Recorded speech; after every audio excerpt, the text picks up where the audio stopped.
Hola a todos y bienvenidos a su podcast de mediación de arte, Encuentro Arte para Todos. Yo soy Maika. Y yo, Vero. Y el día de hoy los vamos a invitar a que nos acompañen en nuestro segundo episodio de la entrevista con Gabriel de la Mora, en donde profundizamos en los conceptos clave que atraviesan su obra, la memoria, la transformación de la materia y la huella del tiempo. Y también exploramos cómo la destrucción y la muerte, junto con su contraparte, han evolucionado en su trabajo a lo largo de los años, y cómo los límites materiales han desafiado su proceso creativo. Acompáñanos en este recorrido por la mente de un artista que encuentra en lo efímero y lo invisible la esencia de su arte. Bienvenidos. Y era porque siempre estaba pensando en muchas cosas y cosas de esas. Entonces, estamos acostumbrados que el error es algo negativo y todo eso. Entonces, el chiste es ir como que cambiando, así como siempre he dicho, que siempre cuando digo las cosas, las digo desde mi punto de vista. Sin embargo, si alguien piensa diferente a mí, pues digo, qué maravilla que cada persona pensáramos diferente. En el estudio, las personas que más me emocionan son las que no me dicen lo que yo quiero escuchar, sino me dicen lo que ellos piensan, y muchas veces es contrario a en lo que yo creo. Entonces me encanta que la gente pueda sentirse segura de poder decir lo que piensa, aunque sea contrario a lo que de alguna mente soy o espero. Y eso también es una forma de irte por varios lados, no sé. Pues ese también yo creo que para un artista, o no sé si para ti, es interesante abrir, o sea, lo que te decía, o sea, como un acto de fe, ¿no? Esperando que interpreten lo que tú quieres decir, pero qué increíble que en lugar de interpretar lo que tú quieres decir, ellos puedan interpretarse a través de tu obra, ¿no? O sea, Sí. ¿Eso sería lo que un artista busca o no? Pues hay de todo, de alguna manera. Por ejemplo, con los papeles quemados, yo nunca pensé, yo acabé emocionalmente agotado y mal de Brújula de Cuestiones, pero después de ver la exposición y el resultado y todo montado, fue algo fuera de serie, maravilloso. Pero después de ahí inauguré, y al día siguiente dije, necesito dar un cierre y viene una nueva etapa, y empecé a quemar un papel. Me llamaba la atención cómo pasaba de un papel plano y blanco a una superficie irregular negra, y después empezaron a aparecer unos caminitos rojos del papel donde lo negro se transformaba en gris, y ya que quedaba todo el papel gris se destruía. Entonces yo decía, wow, esto está increíble. Lo hacía otra vez y otra vez y otra vez, hasta que hubo un punto en el que no sucedieron los caminitos, no pasó de negro a gris y el papel se quedó. Y dije, esto está espectacular. No se rompió. ¿Qué sucedió? Había un amigo que cuando le expliqué esto me dice, bueno, si tú quieres detener ese proceso, haz un cuarto, controla el oxígeno, quita el oxígeno y yo no, quiero que suceda, no sé por qué, como suceda y sin el control del artista. Entonces, nunca pensé que eso pudiera ser una obra, pudiera ser una serie. Nunca pensé que alguien pudiera comprar algo así. A mí me fascinaban, y sin embargo se fueron a museos, y es una serie y unas piezas que para mí son muy importantes. Entonces, de alguna forma hay como tres maneras en las que trabajo. Una, lo que hago yo, donde no puede entrar ninguna persona externa. Otra, donde lo hace una persona externa con instrucciones y supervisión. Y otras como las bocinas y las pinturas en la azotea y todo eso, donde el granizo, la naturaleza o el tiempo de las bocinas, de estas aspiraciones y respiraciones, pasando poco a poco durante 30, 40 años, el polvo va marcando las siluetas de las bocinas, de cajas acústicas, de estéreos y televisores, de los 30 hasta los 2000 más o menos. Y genera un dibujo. Entonces hay cosas que ya ni siquiera un humano las toca. Son factores de tiempo, de momentos, de lluvia, de granizo, que generan los círculos y los espirales y todo ese tipo de cosas. Y mi papá era filósofo y siempre me decía, hay una dedicatoria de un libro de mi papá que dice Taller de Filosofía, y se lo dedica, dice, a mi madre, que sin saberla me enseñó la filosofía. Y yo le dije, papá, ¿por qué mi abuela le dedicas esto?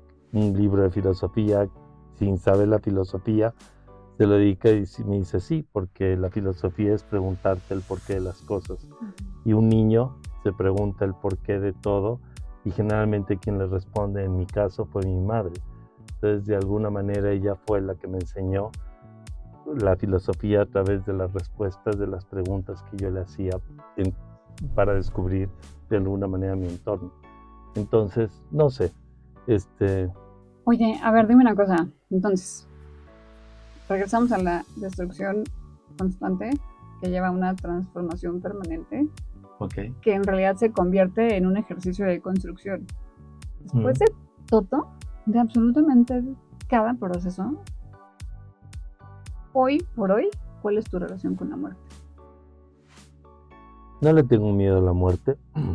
Sin embargo, quiero vivir 121 años en la mejor condición posible, porque todavía hay muchísimas cosas que me encantaría explorar y demás. De repente, creo que Tamayo murió a los 90 y tantos años.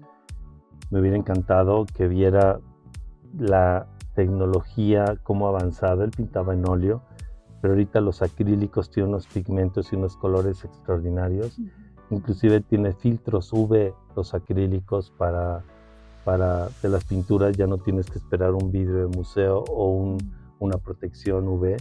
Entonces, de alguna forma, la muerte para mí, yo no la veo como el fin de algo, y esa es una pregunta increíble, sino es el inicio de algo más. Yo estoy seguro de que todo está hecho en este mundo para cumplir un servicio y una función.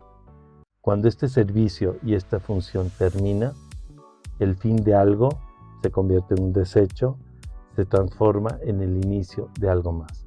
Esa es una de las cuestiones que me interesa, por qué uso el pelo, por qué uso las mariposas, las plumas, los cascarones de huevo, el polvo, todos los plafones de las casas del siglo XIX, los muros, todo cumple una función, y cuando ésta se cumple y se termina y se convierte en un desecho, el fin de algo se convierte en el inicio de algo más. Me encantan las mariposas que a través de la metamorfosis nacen de un huevo, después de una oruga, se convierte en un capullo y luego viene la mariposa. Para mí es el perfecto ejemplo de un doble nacimiento, una doble muerte.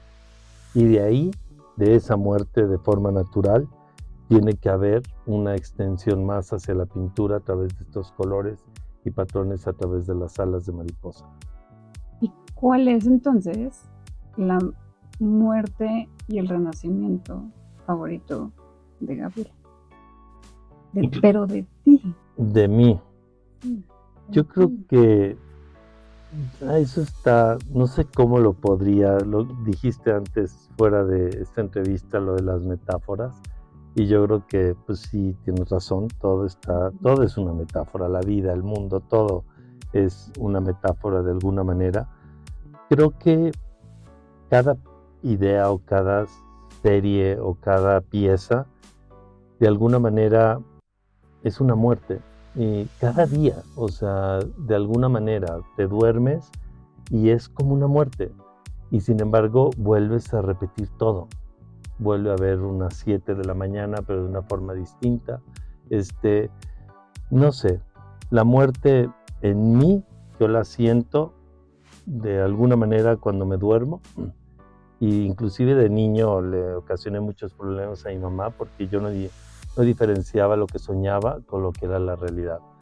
Alguna vez soñé que a mi mamá le robaron el coche y creo que llegué a la escuela y a todo el mundo le dije, no, pues a mi mamá le robaron el coche. La mamá de un amigo le habla a mi mamá como, oye, que te robaron el coche. Y dicen, no. Y de repente, oye, Gabriel, ¿por qué le andas diciendo que me robaron el coche si el coche está afuera? Y de repente yo vi el coche y yo así, no, sí te lo robaron. O sea, porque era que yo lo había soñado y no había una línea entre fantasía y realidad, de alguna manera. ¿Qué es esto, no? Del cerebro, que no diferencia entre realidad y ficción, es lo que nos pasa en las películas, ¿no? Por eso nos emocionamos, lloramos y demás, porque no logramos diferenciar. Y a la fecha yo creo que me sucede en muchas cosas también, y por eso me cuesta trabajo y es algo de lo que más le agradezco a mi pareja, a mis amigos, a mi familia y a las personas de mi equipo y cosas así, que me entiendan, porque a veces ni me entiendo, me cuesta trabajo, a veces dibujando lo explico, todo queda en escrito, a veces por escrito o si no hablado. Entonces, de alguna forma, pues la muerte no me da miedo. Sí quisiera vivir 121 años y no sé si creo en la reencarnación, pero me encanta pensar que todo es una repetición en muchos sentidos. Y como artista, muchos me preguntan, ¿cuál es tu mejor momento? ¿Cuál es tu obra favorita? Y creo que como arquitecto yo estaba acostumbrado a pensar que un arquitecto, conforme más pasa el tiempo, tu obra tiene que ser mejor y mejor y mejor. Un escritor, o sea, muchas personas. Y como artista pienso lo mismo. Mi mejor momento creo que es ahorita y lo que viene. Me interesa que mi trabajo, lo que más me gusta, más me apasiona es lo que estoy haciendo ahorita y lo que está por venir. Y sin embargo hay piezas y series importantísimas en el camino, pero me interesa que cada vez sean más fuertes, más fuertes, más fuertes y más fuertes. Y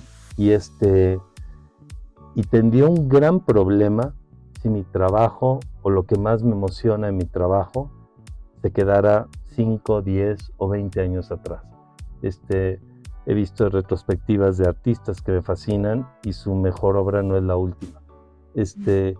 Y siempre pienso y digo, híjole, espero que eso no me ocurra.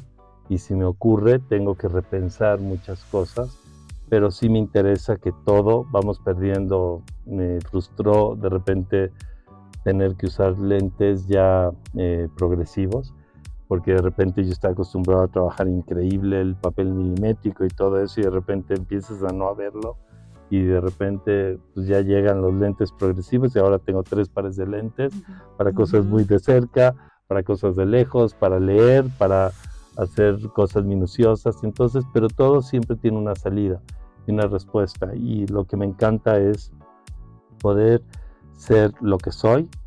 De la escritura de al revés y la dislexia, hubo un cuestionamiento al terminar preparatoria a los 18 años, cuando iba a empezar con universidad. Cuando me enteré que ya no iba a haber exámenes en universidad, dije, eso está increíble, vamos a ver qué sucede. Y de repente dije, ¿por qué si escribí al revés me lo quitaron? A partir de ahora me interesa retomar esto, y todas mis notas personales, firmas y documentos oficiales y todo van a ser en reversa hasta la fecha. Así se firman los cuadros, así se hace todo, y es una cosa increíble poder ser lo que soy, quien soy, poder hacer lo que más me gusta en la vida, y que bueno, conforme va pasando el tiempo, todo va cobrando más forma. La serie Mariposa sería imposible haberla hecho 5 años atrás, no habría manera, y poco a poco vas alcanzando sueños que siempre has tenido, y llega el momento para poder realizarlos, y quizá por eso me encantaría vivir los 121 años en la mejor condición posible. También me llamó la atención algo que leí sobre el arte conceptual, de que tú hablabas, de cómo el arte conceptual para ti se adaptó, digamos, a tu manera de ser, respecto a que, no sé si tuviste un maestro que te comentó que que todo artista conceptual debe de buscar en su trabajo la verdad, o todo lo que tú digas debes de tener como la seguridad que es verdadero. Sí. Y esto que tú dices, como esta reafirmación de lo que tú crees, pues personalmente, ¿tú crees que el arte te ha ayudado a entonces tú aceptarte y reafirmarte como persona, ¿no? No sé si eso te ayudó a hacer arte conceptual.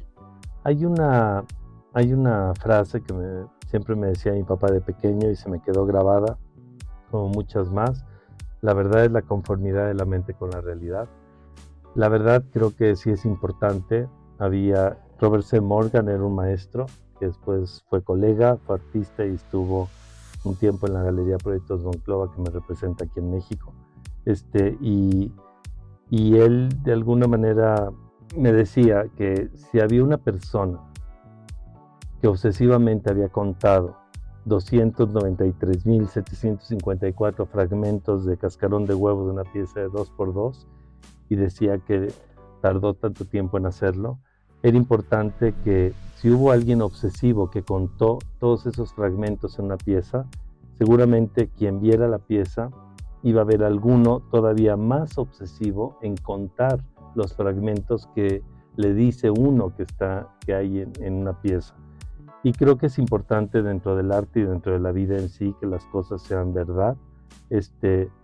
Por eso, de alguna manera, cuando yo hacía las piezas de fragmentos de cascarón de huevo, yo decía, híjole, este es el punto que más trabajo me cuesta de delegar a alguien más, porque yo sé que yo los puedo contar. Sin embargo, cuando yo contaba las piezas de cascarón de huevo en silencio, totalmente concentrado, había veces que aunque yo tenía el sistema y el contador, no me acordaba si había contado o no ya el fragmento. Cuando eso ocurría, dije, yo prefiero que haya un fragmento menos, que para mí es un error, a una mentira si hay un fragmento más. Entonces, por eso siempre decía que si alguien no me creía, podías contar los fragmentos y todo el mundo se ríe cuando digo eso. Dice, no, te creemos. Pero, Y por ejemplo, ahí... yo dije, va a haber siempre un margen de error. No sé si va a ser 1 o 2%. Alguna vez sí conté en el estudio, en la computadora, y ponía puntitos para poder contar cuántos fragmentos y lo que me decían concordaba. Y en algunas 2 ocasiones no concordó. Y el desfase era como 20%, que era muchísimo. Y sí les dije, oigan, hay una responsabilidad inmensa. No tienen que quedar bien conmigo. No me interesa si son lentos o no lentos, pero tiene que ser lo que es. Y ese es por un lado en la parte, no sé si respondo lo que dices de la verdad, pero por otro, yo sí estoy seguro y hoy puedo afirmar que para mí, si alguien piensa diferente a mí, es válido y también está bien que todos pensemos distintos, pero para mí todo en este mundo, así como está hecho para cumplir una función y un servicio, y el fin de algo se convierte o se transforma en el inicio de algo más, yo sí estoy consciente de que todo en este mundo es formal y es conceptual. Lo formal y lo conceptual van ligados y no pueden ir separados. Este mismo maestro, Robert C. Morgan, me dijo, ¿qué opina de esto? Me dice, no. Lo formal y lo conceptual jamás pueden ir juntos. Y yo dije, qué padre que piense completamente diferente. Y sin embargo, ¿quién tiene la razón? Los dos. Para ustedes eso, pero para mí es esto. Y siempre cuando doy este ejemplo digo, el primer impacto de cualquier obra de arte, por más conceptual que sea, es formal. Es a través de la mirada, de la admiración, los sentidos, los sentimientos, emociones y todo eso. Y ya que pasa eso, empiezan a surgir preguntas. Viene la contemplación, que también se va perdiendo en el arte, y de esta contemplación empiezan a surgir preguntas. Y para responder esas preguntas existen las respuestas. Y quizá no hay respuestas, o una pregunta te lleva a otra pregunta, y así infinitamente. Entonces, yo de niño me acordaba que iba a un museo y veía un cuadro de Goya o de Velázquez, y yo decía, ¿cómo alguien en esa época, sin luz, sin energía eléctrica, sin Photoshop, sin cámaras, pueden hacer algo así? Y sin embargo vas a otro museo y ves mierda de Piero Manzoni, y decías, ¿cómo a alguien se le pudo haber ocurrido algo así? Entonces, de alguna manera, cuando tienen estas dos preguntas, ¿cómo alguien pudo haber hecho algo así? Y cómo alguien pudo haber pensado algo así, para mí es lo mejor que le puede ocurrir al arte. Cuando inicia emocionalmente, pero después te deja pensando algo, ahí se une lo formal y lo conceptual, y para mí es lo mejor que le puede ocurrir al arte. Parte de tu obra, entonces, respecto a la verdad, ¿es el título que le pones a tus obras? Porque entiendo que el título tiene mucho que ver con la composición o el número de... No, son el número de fragmentos que existen. Entonces siempre hay récords en el estudio, los archivos de la pieza, pero siempre va a haber un margen de error por error o el margen humano de que alguien contó 2 veces o alguien contó de menos o simplemente no se acuerda si contó o no. Hay esta regla de que prefiero que hay uno de menos que de más.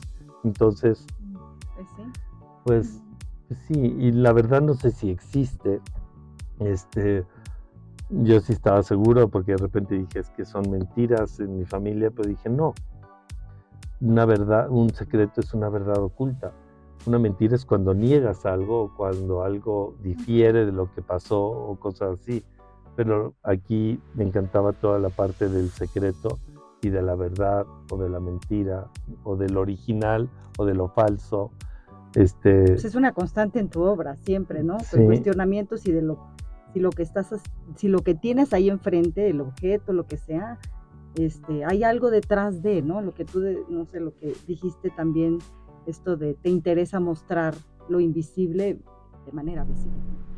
Y yo creo que aquí va un poquito Willie Couch en la exposición del Museo Amparo del 2014. Hizo un libro que es Lo que no vemos, lo que nos mira, que está ahí.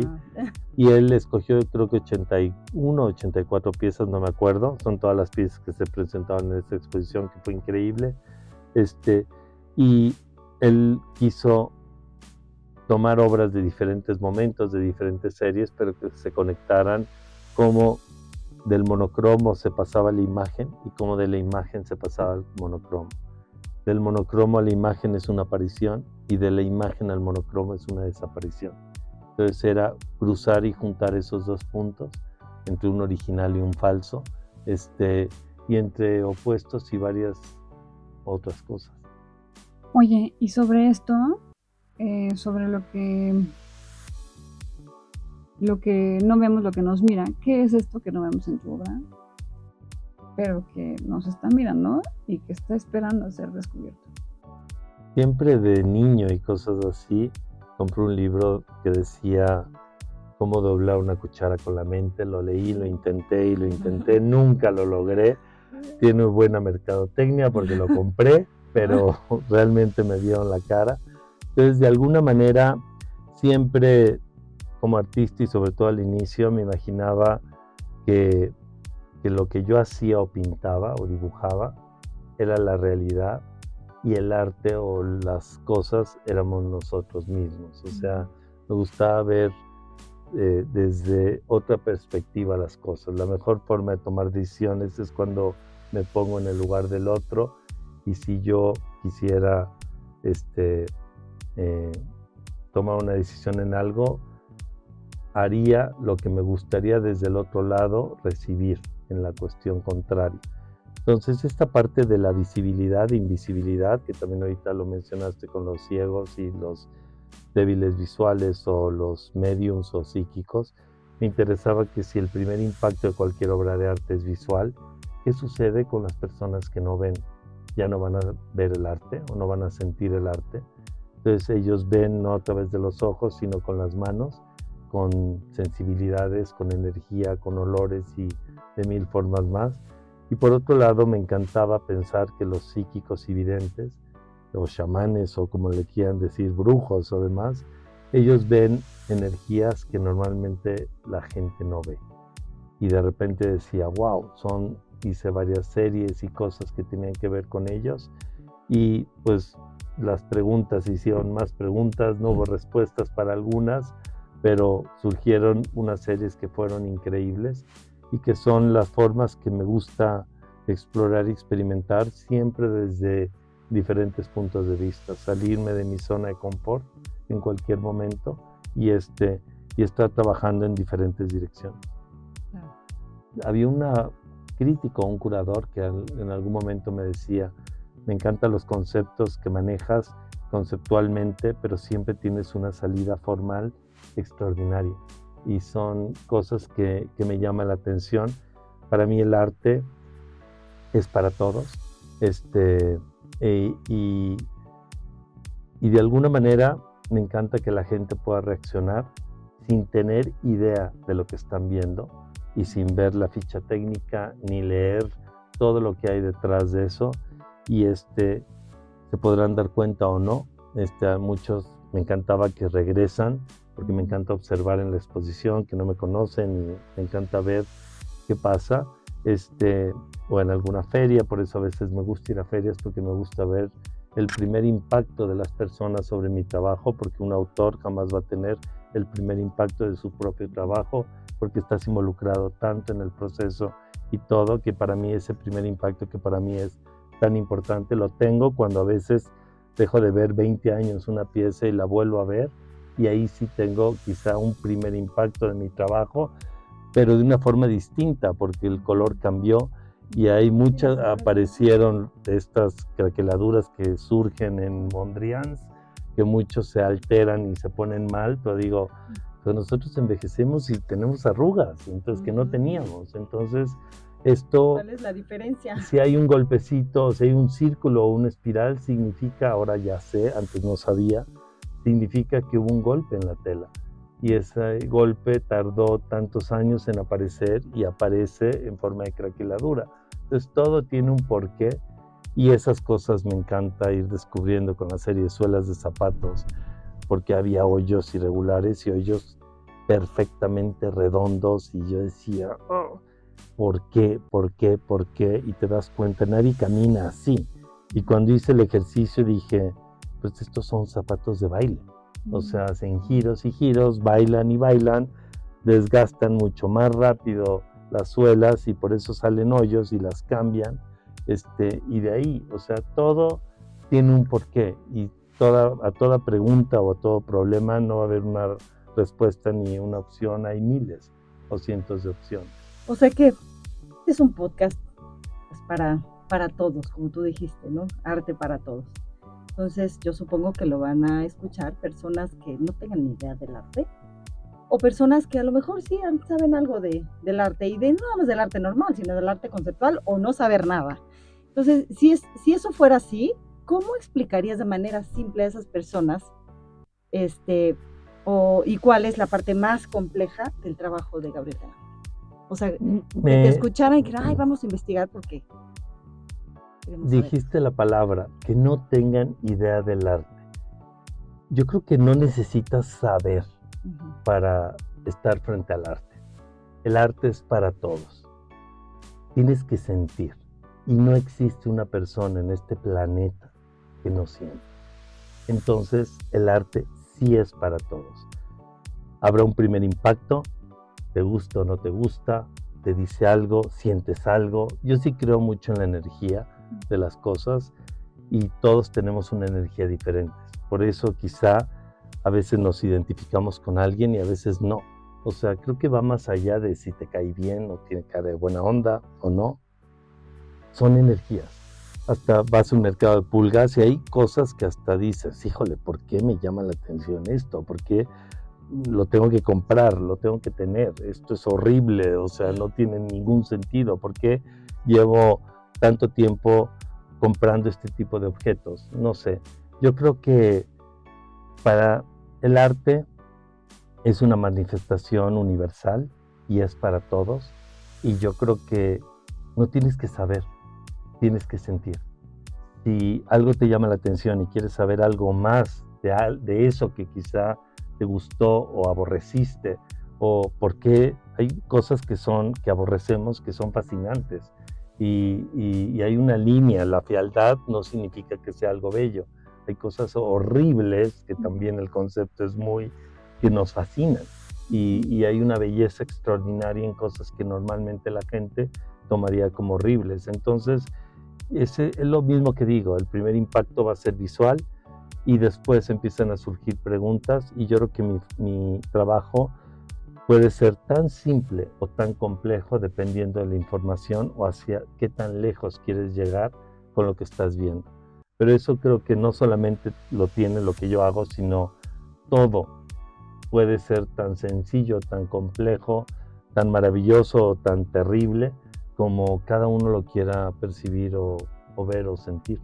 Claro, es que no hay manera de pensar en el arte y no pensar en la vida cotidiana o en la vida misma, ¿no? No hay nada que me dé más gusto que a alguien que le guste lo que hago y que lo quiera comprar y lo quiera tener, o que simplemente hay mucha gente que cuando veía un dibujo de pelo pues, de repente regresaba con otra persona y ya que, porque no se había dado cuenta que era de pelo, luego regresaba con alguien y se ponían las manos así como diciendo, y yo dije, eso no sé qué Eso ocurre, es increíble. pero eso es algo muy común, que llegan y dicen, El huevo, ¿no? ¿qué? No, y aquella, esta obra que tienes, que tiene un pelo así, y, o sea, la gente Tuve así, que, y la gente al- que está vigilando, no, espérese, no. al principio no tenía, creo que las primeras piezas no tenían capelo, pero sí la gente los jalaba, o sea, como que agarraba y decía, no, y ¡pum! ¿Y qué sentías Y le tú de dije, eso? no, O sea, pues, ¿restáuralo o pues cómo? qué padre que hay curiosidad y pues así, de veras es, y ¡rum! Entonces lo jalaban y dije, no, tenemos que Yo cubrirlo. otra vez. Odio que las piezas, las de mariposas, si no le pones el Museum Glass, qué padre que hay la tecnología de un vidrio sin reflejo que protege 99% rayos UV. Sin embargo, todas las personas que compran piezas de la serie de mariposa, les digo, la luz es el enemigo número 1 del color y de todo. Y me dicen, sí, la madera, los textiles, yo, todo. Entonces esta pieza tenla con la menor luz que se pueda, les doy unas fundas en una cajita de lino para que siempre esté lo más guardado de la luz. Y es padre también como tener algo escondido o oculto, donde lo tienes que, cada que lo quieras ver, lo tienes que abrir. Si yo y quisiera tienes una que obra ver. tuya de esas en mi casa, la voy a poner donde todo, o sea, en la entrada de mi casa, para que todo el mundo se dé cuenta y esté ahí, Sí, todo el mundo la vea. pero también está padre tener. Ay, sí, no, pero es que también no la quisiera tener así. También sí es Yo algo. sé, ¿no? Pero... Sí, inclusive los galeristas me dicen, nadie va a comprar una obra para taparla. Y yo, bueno, pero. Y menos en una obra así como sí, esa. entonces, Es que, wow. pero sí tienes que cuidarla. O sea, yo sí tengo hasta obras en mi casa que están guardadas y que tengo ya mucho tiempo que no las he querido ni abrir. Ahí está. Y me gusta cómo se ve tapadas. Es otro ¿Pero tipo qué de hay obra. de una obra de arte guardada, Gabriel? O sea, en la historia del arte, no se habla muchísimo de que una obra guardada, que no es vista por nadie, o sea, la obra desaparece. Al principio estás tocando un... Pero no, pero es que la obra que no está, las obras están hechas para al el espectador, ¿o no? Al principio de mi carrera yo no vendía nada, me lo quedaba todo. Obviamente era el principio de mi carrera y no había mucha obra y me la quedaba toda porque me daba pánico que saliera de mi control y de mi estudio y alguien la dañara. Entonces yo decía, no, la puedo mostrar, qué padre, véanla, pero venga para acá y la tengo guardadita y la tengo con cosas. Y sí me decían, no puedes quedarte todo. Está bien que te quedes cosas de ciertos periodos, tendrás tu colección. Y si algún día hay un museo que quiere una obra, pues se salta el mercado secundario y ya pasa directo contigo. Que es justo lo que estoy haciendo ahorita con varios museos y demás. Pero sí, y de repente pues llegan coleccionistas y dicen, hasta debería de haber un libro con accidentes caseros de obras de arte, que es una cosa que de repente nos da risa y todo, pero es también dramático. Y de repente, pero te das cuenta que es parte de la vida de las piezas. Y ahora, pues lo que me encanta es, hay veces que salen las obras. Ese es otro punto muy padre. Para que una obra salga del estudio, me tiene que doler, en el sentido de que me tiene que doler porque me la quiero quedar. Muchas veces esa obra no se vende y regresa a mí y digo, perfecto, di la oportunidad, nadie la quiso, entonces regresa a mí y es mía y ya de aquí no sale. Y la única forma de salir es a través de un museo que la quiera y que quede ahí para que sea públicamente visible y demás. Pero pues así funciona. Y hay veces que a veces una segunda vez la tengo que dejar ir, no se vende o lo que sea y viene de vuelta. Entonces, no sé, hay la vida, pues a final de cuentas te va dando la experiencia de que si algo es tuyo, será, y si no, pues no será. Oye, ¿vives un duelo cuando no regresan? No, siempre me encanta, ahorita ya lo asimilo y hay algo que me fascina, más cuando llega un niño y se queda maravillado y dice, mamá, papá, cómpramela. Y yo así como, wow, tengo ganas de agarrar, descolgarla y dársela. decirle, llévatela, es tuya. Sí, que un niño tenga esta emoción de ver algo y poder decir, cómpramela, o sea, llévatela, o sea, eso es algo que para mí es No, increíble. sí, que- Fíjate que comentábamos hace unas horas algo acerca justo de este elemento del niño en tu obra, que al menos a nosotros nos conmueve mucho porque siento que tu niño lo tienes como muy cerca y lo apapachas mucho y lo abrazas mucho. Wow. Y Porque todo el tiempo lo mencionas, todo el tiempo regresas a tu niño, todo el tiempo... Cuando veo a un niño en una exposición, en un museo, en una galería o en la feria en Maco, veo un niño así emocionado, inmediatamente voy. Inclusive me frustró en una exposición en Brasil, donde las piezas de mariposa eran chicas y estaban a una altura de unos 50. Entonces todos los papás agarraban a los niños y los levantaban para que pudieran verlas, y yo creo que la próxima vez que hago una exposición tengo que dejar unas piezas muy bajas para que los niños no tengan que ser levantados por alguien para poder verlas, sino que ellos puedan ver a cierta altura unas piezas y otras que queden a alturas de adultos. Entonces, pues yo creo que tiene que ver con esta parte de que los niños son lo que son. Y es que justo, qué gran trofeo, ¿no? Ha de ser como la validación máxima, el que un niño despiertes ese interés y esa curiosidad en un niño. Me encanta. En Maco, por ejemplo, había una escultura que era como un arco de obsidiana, y cuando vi una niña que se acerca y con una facilidad hizo lo mismo, sí, el lo vi arco, en tu Instagram. Que para la mí grabaste. fue algo extraordinario. Obviamente es un menor. Yo le dije, oye, está increíble esto, le puedo tomar un video y una fotografía y lo puedo postear en Instagram. La Y que la sigue mamá todo, me ¿verdad? dice, Pero la verdad es que, bueno, y la me llamó mamá la me atención. dice, claro.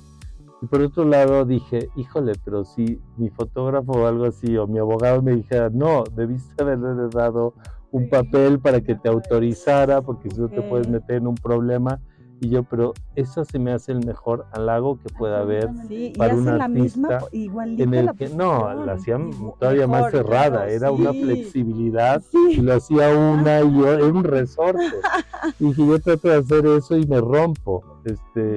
Cuando pasan esas cosas, para mí es así como el mejor halago que puede existir, que te pueda comunicar y te pueda expresar, hacer lo mismo y sin límites y con una espontaneidad maravillosa y flexibilidad No, y extraordinaria. claramente le habló, la pieza Sí. le habló a la niña, ¿no? A ver, Sí. hazme igual, puedes hacerlo, ¿no?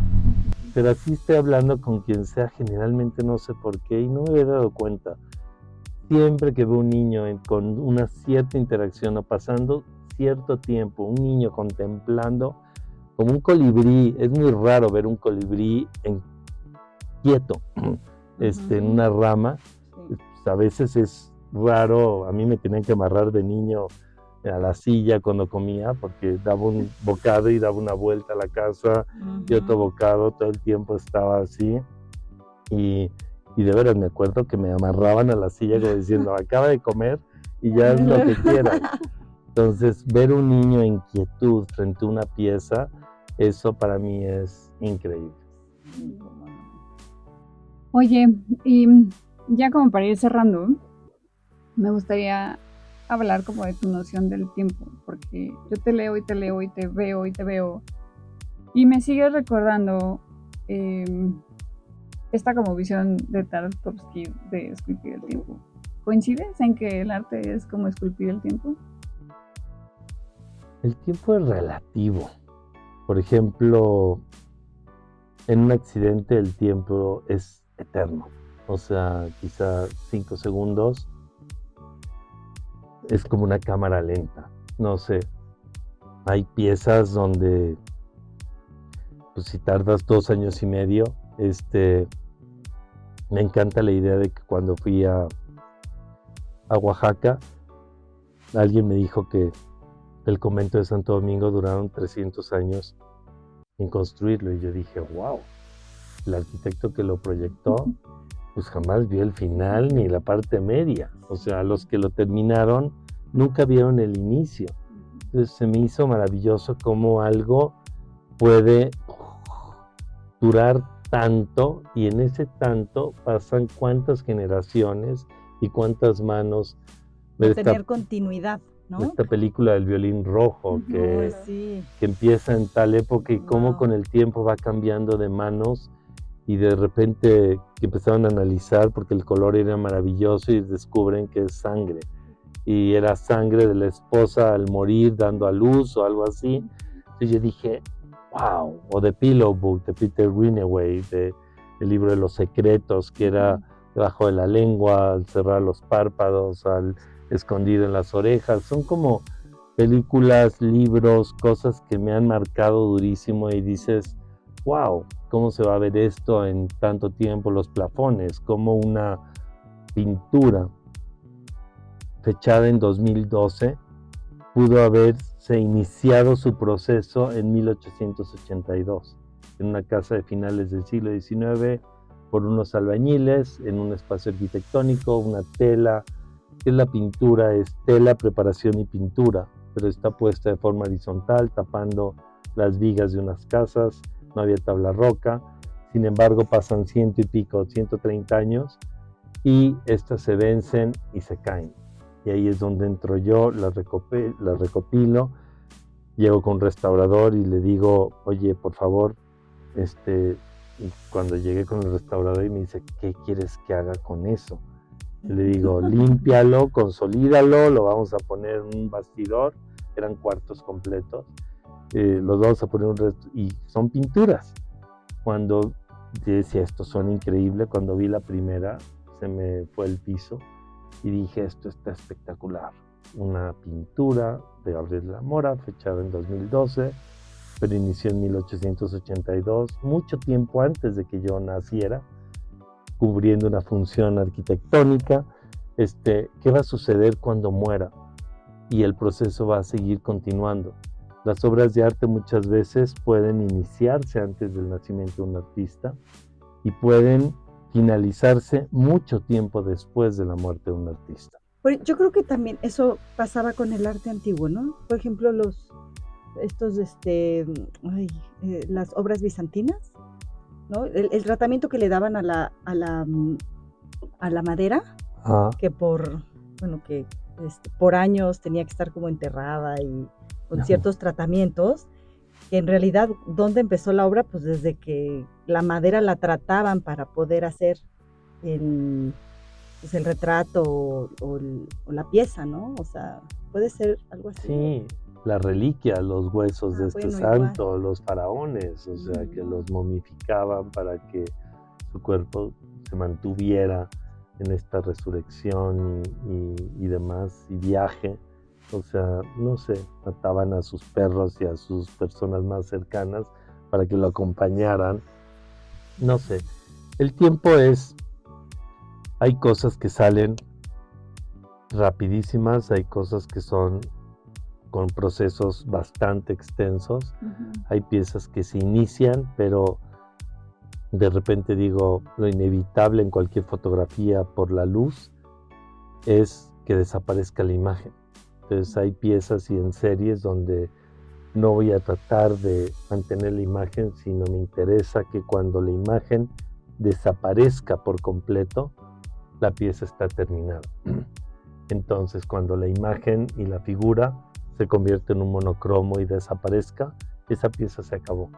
Posiblemente va a surgir en 50 años después de que yo muera, no voy a ver el final o la pieza terminada, y ese tipo de cosas me empiezan a fascinar y a encantar. Pues sí, puede que igual le suceda algo con alguna de tus piezas de las mariposas, en donde, no sé, el dueño no la cuide y se vaya, ¿no? Hay museos que han comprado la serie y me dicen, queremos saber del artista qué es lo que tenemos que hacer. Si algo sucede, se tiene que reemplazar, restaurar. Yo siempre digo que al final del día, pues ellos tienen la decisión de ver si la quieren reemplazar o restaurar. Si le preguntan la opinión del artista, lo que lo que tenga que pasar, tiene que pasar, y a mí me encantaría que se quedara como tiene que ser. Como lo que pasa con las piezas prehispánicas, ¿no? Sí, por ejemplo, a veces llegaba... Un cuerpo en descomposición, güey. Sí, yo veía que de repente, pues, veía que en talleres de restauración, que de repente cosas que ya se perdieron en una pintura las empezaban a reinventar, y yo, pero es que no tiene la información de eso. Qué maravilla que ya lo que se fue, pues ya se fue. ¿Para qué regresarlo? Eso ya es un invento. Tiene que haber una separación para que sepas qué es lo original y qué es lo nuevo. Pero cada uno tiene criterios, y al final del día, en algún momento fui al convento de Guadalupe en Zacatecas y me enseñaron 2 piezas que son del siglo XVI de arte plumario. Pues el 98% de la pluma ya no existe. Son anónimas, el autor desapareció, tampoco existe, y son extraordinarias. ¿Cuántas piezas de arte plumario del siglo XVI existen en el mundo? Muy poquitas. Entonces, ¿qué pasaría si se reemplazaran y se volviera a poner como supuestamente pensaríamos que era la parte original? Siento que le darían en la torre. Está increíble que quede lo que quede, y no deja de ser una maravilla, y inclusive pues los autores tampoco existen. Yo veía en mercados de pulgas, compraba fotografías y decía, ¿cómo un familiar de alguien de estas personas se puede desprender de estas fotos y estas dedicatorias? Y posiblemente es porque ya murieron.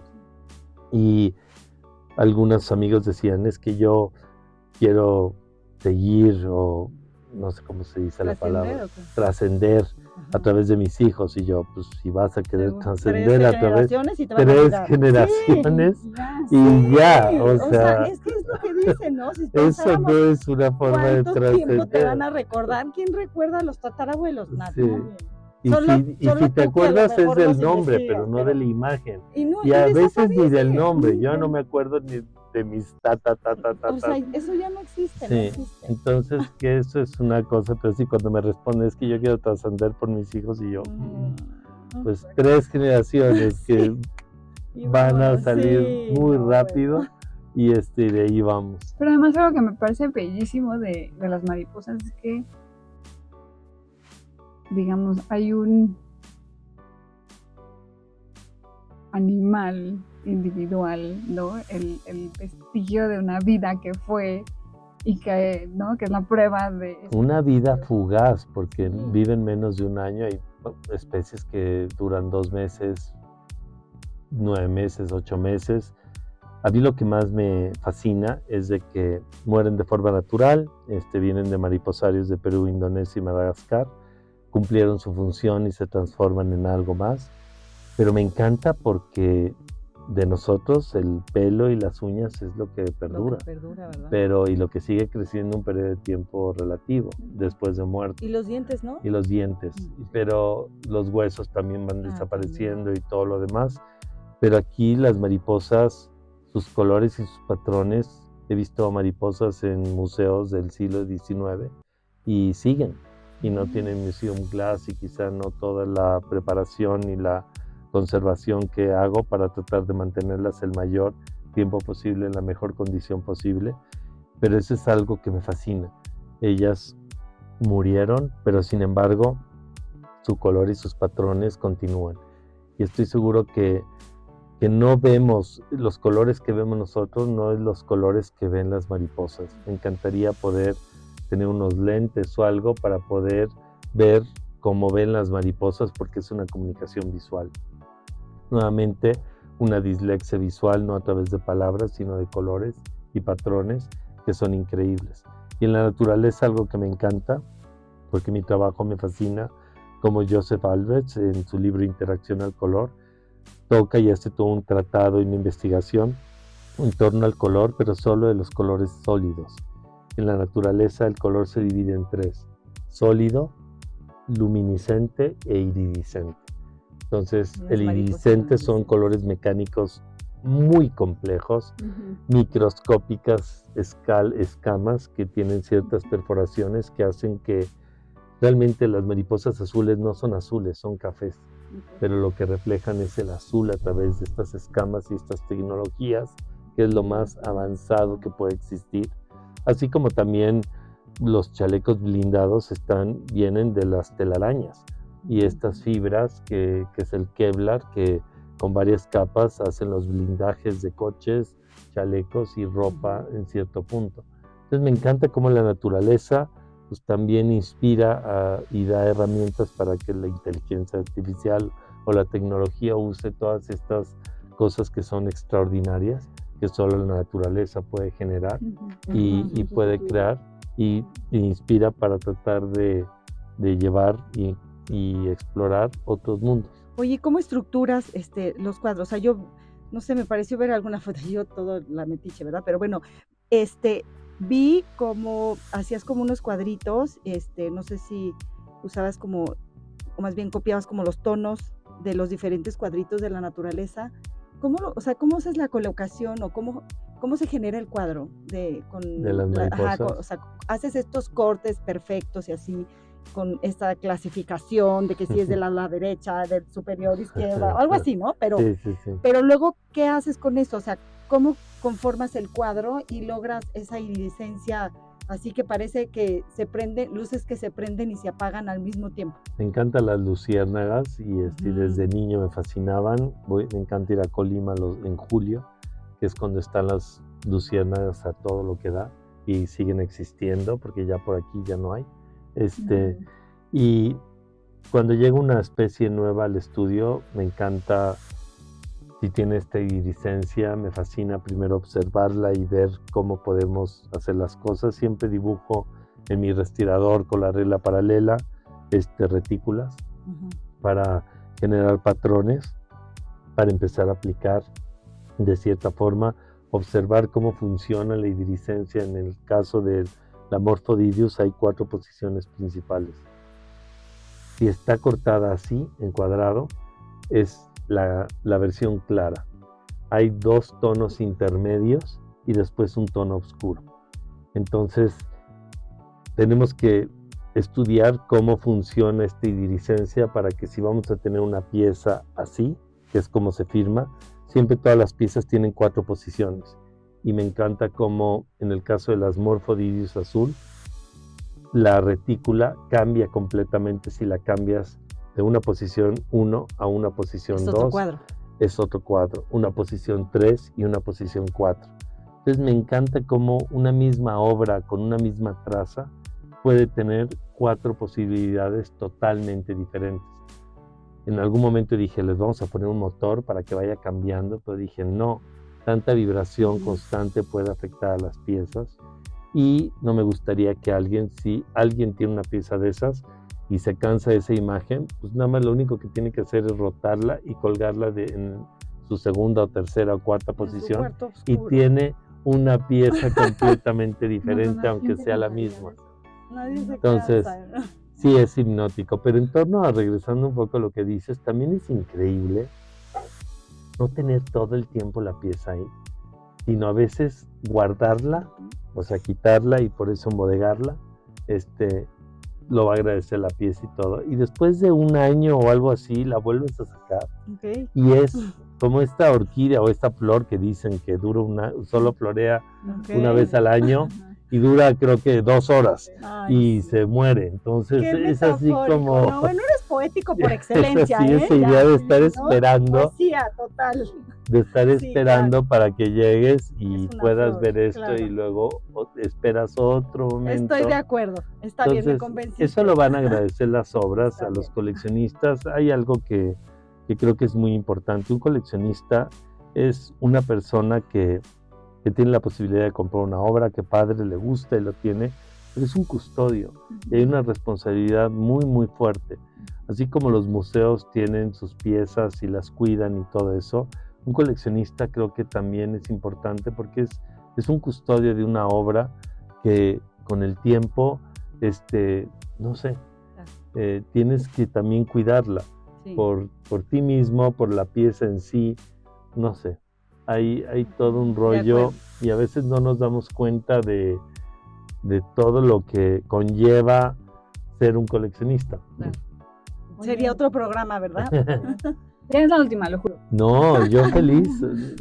Igual ponen parte 1 o la editan, Sí, ahí lo sí. ven, no hay problema. ¿Qué te falta por explorar? Uy, yo creo que muchísimas cosas. ¿Cuántos años Algunas tienes? las sé, 121 años 121. menos. Algunas las sé, otras no las sé. Hay muchas series que he tenido que esperar porque no es el momento o no hay los recursos o no hay el tiempo para poder hacer cosas. Y pues ahorita estoy como con 5 o 6 series nuevas y es increíble porque a veces hasta los mismos colaboradores digo, espérate, ya solo te dejo esto porque si te empiezo a llenar de cosas te me vas a perder. Entonces vamos pasito a pasito pero sí hay 1000 cosas más. Me encanta tocar. Como artista no me considero ni pintor, ni dibujante, ni escultor. Para mí reducir el arte a una técnica es totalmente injusto. Creo que el arte es libre. Me considero una persona que trabaja con ideas y con conceptos. Y cada idea y cada concepto te pide una técnica en particular. Durante mucho tiempo, una idea la hacía en todas las técnicas que yo pudiera imaginar. Pero me di cuenta que siempre hay una que gana sobre las demás. Entonces dije, dejo de perder tiempo y todo. Siempre voy a tratar de pensar cuál es la técnica que más aplica para esta pieza. Si la puedo hacer yo, qué maravilla. Si la tiene que hacer una tercera persona, qué maravilla. Y si la tiene que iniciar el artista y fuera del control del artista lo tiene que hacer el tiempo, la naturaleza, la lluvia, el granizo o algo, qué maravilla. Son 3 formas en las que me encanta trabajar y desarrollarme. Y vamos a ver qué pasa. Es increíble descubrir. A veces cuando hice las de granizo y todo, yo decía, ¿por qué? Si queremos proteger el arte, tenemos que controlar la humedad, la temperatura, todo ese tipo de cosas. ¿Qué sucede si yo pinto unos paneles con esmalte negro, los pongo en una tela de lino y los pongo en la azotea, donde va a llover, va a granizar, va a haber frío, va a haber calor, va a haber muchísima luz y vamos a ver qué pasa? ¿Qué pasa si exponemos esta pintura a todo lo que protegemos para que se conserve de la mejor manera? Y pues íbamos todos los días y checábamos, pues mira, se está ensuciando, hay polvo, hubo erupción del Popocatépetl, entonces por eso ya no es negra, ahora es gris por toda la ceniza del volcán y todo el rollo. Y un día subí a la azotea y de repente veo que llovió y pues ya no era gris, era negra. Y el día anterior era negra completa y el día que subí veo unos círculos perfectos marcados en la pieza y había unos espirales y yo, ¿qué es esto?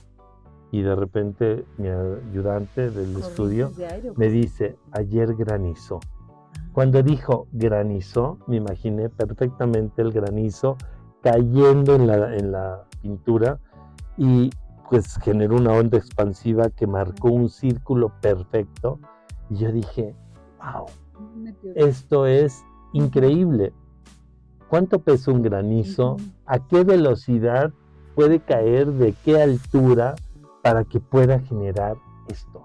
Entonces cuando vi ese círculo pude entender que los círculos y los espirales de los plafones de estas casas del siglo XIX pues estaban cerca de la parte central donde había un candil y generalmente los candiles, como eran techos muy altos, los limpiaban con un palo y yo creo que al estarlos limpiando a veces el palo golpeaba el plafón que era la tela y sin embargo con el polvo salían círculos. Entonces yo decía, los círculos y los espirales los da un golpe y empecé a comprar espirales de relojes antiguos donde con un golpe suena la campanada y después con las mariposas te das cuenta que tienen espirales las lenguas y empiezo a juntar todas las lenguas de las cabezas de mariposas y ahorita me he vuelto un obsesivo de los espirales, que es este tiempo, es este círculo y es el inicio de todo, de las galaxias, de este golpe o esta explosión que va generando todo lo que es el universo, lo que es el tamaño, pues, todo puede ser tan chiquito o tan grande dependiendo de la escala que lo quieras manejar. No sé, así nos podemos ir No, bueno, Mándala. por mil un direcciones. observador del mundo. Sí. Pues, Bueno, pues con todo el dolor de mi corazón, ya para cerrar, ahora sí, nos encantaría escuchar qué sintieron la primera vez que vieron una obra de Gabriel. Por favor, cuéntenos si los incomodó, los atrapó, los dejó sin palabras. ¿Cómo fue esa experiencia y por qué creen que sucedió, que suscitó esto en sus personas? ¿Por qué será entonces? ¿Por qué creen ustedes que algo que incomoda tanto también nos atrae? Bueno, a lo largo de esta conversación hemos recorrido materiales, silencios, ausencias, obsidianas, huellas y falsificaciones. Pero más allá del objeto y del concepto, lo que realmente importa es la voz que no se ha ido, aunque no la veamos. Esa voz que nos sigue mirando. Gracias, Vero, por otro maravilloso encuentro. Gabriel, gracias. Muchísimas gracias por estar aquí con nosotros. Porque después de ver arte, nada es igual.